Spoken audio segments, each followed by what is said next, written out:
for some for Ghana hina eye bakon ekohia eye Dr. Ahaj Mahmoud Bawumia ewo ne sense model tudwa especially ne manifesto audio tudwa the for esewani asese okatra bela mundi ekopiemu wo ho eye NDC journalist for bebre susa ekopiemu wo ho ma eye asam ketwa na all the 16 regions awako aprobo no nyina ba behye mu ba ko ebisa former president the flag for the New Patriotic Party Dr. Ahaj Mahmoud Bawumia say or the manifesto atudwa wasanso akọ all the 16 regions the campaign atudwa to wa question of bra na bebisa no it was mind blowing na NDC journalist bako etna say beside Dr. Ahaj Mahmoud Bawumia we question concerning the flat tax system na for tie response Dr. Ahaj Mahmoud Bawumia the man it was mind blowing, it was beautiful.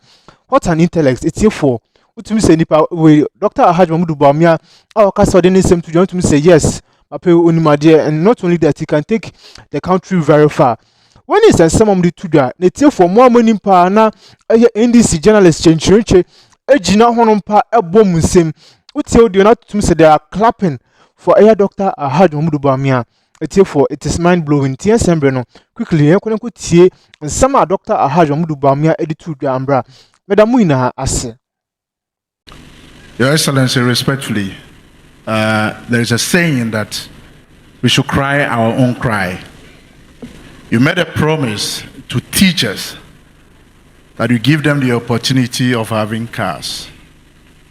We know our minimum wage and where it stands, and the tripartite T VO8 to 18.44 cities. The standard of living in Ghana is going high. Your Excellency, what will you do for 90% of people who are seated here today to carry your message on? They are journalists. Thank you. So what's your question? For what will you do for the journalist? Is that the question? Mr. Boesiako from Oteka. They really need it, and this is why I've put it in our manifesto, was an international standard pitch. You know, that the pitches that we have are difficult to play on, and we needed international standard pitches. So, in fact, in the manifesto, we need to do it. And I believe that we need professional management in terms of the maintenance of these pitches. And we need to train people and also bring in the people with the knowledge. And so we are going to do that, because we just build the pitches and there is very little maintenance of the pitches and the management of the pitches. So I think this is going to be one of the things that we are going to do.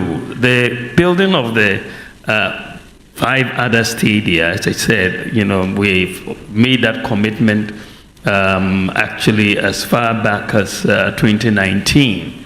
That with all these new regions that are coming on board, we will have to build stadia for them to encourage sports. And I believe that we've done quite a few already in terms of the multi-purpose sports stadia. We are doing 10.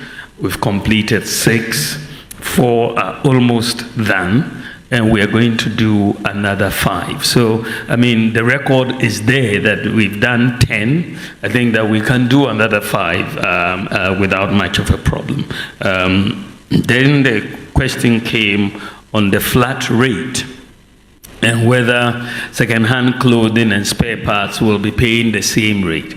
No, I think that the categories will be different.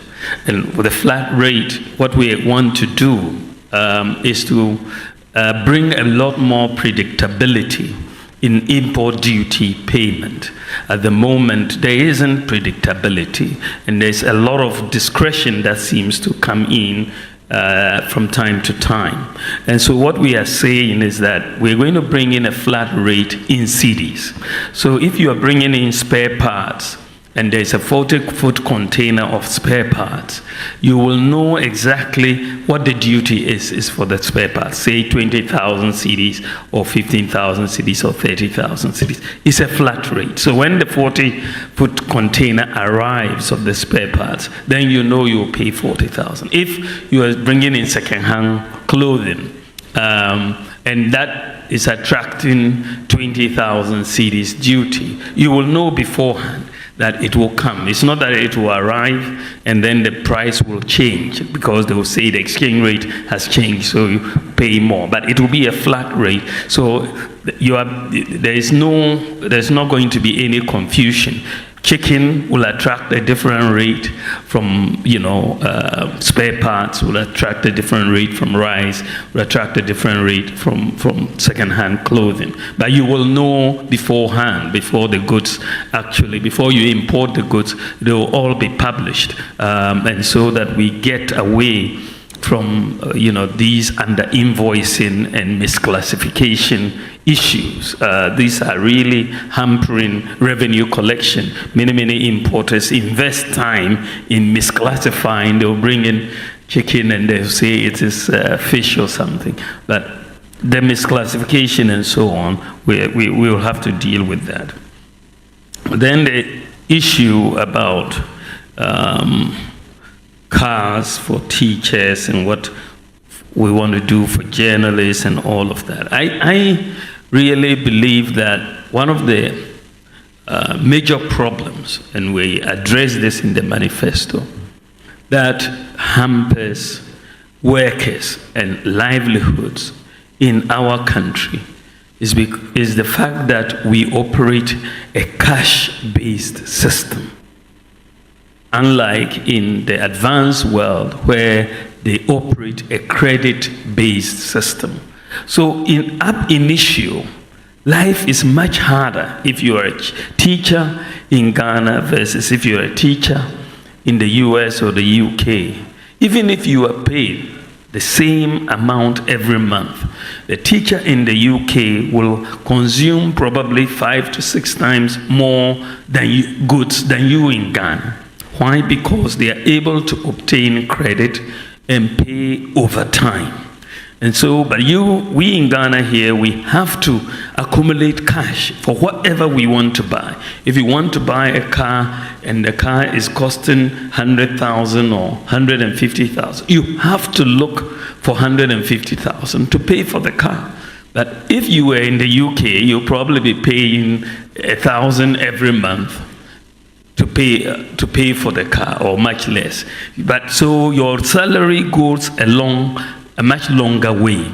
So one of the things that we are bringing in, as far as our manifesto is concerned, is to move Ghana from a cash-based system to a credit-based system. It's very, very important, because the reason why the credit-based system works in the advanced countries, because they are able to compute credit scores for everybody. Credit scoring is key to a credit-based system, because it then assesses the risk of any borrower in terms of borrowing, money for a fridge or a car or a TV or whatever. So the credit scoring becomes very key. 14 years ago, I wrote a book on monetary policy and financial sector reform in Africa. This was in 2010. And in this book, I was making the case for why Ghana and Africa generally, we needed to move towards the credit-based systems. And the reason why is to really bring down the stress on living in our system. The reason why they are able to do what the credit system in the advanced countries is because the databases exist for the computation of the credit scores. So the unique, what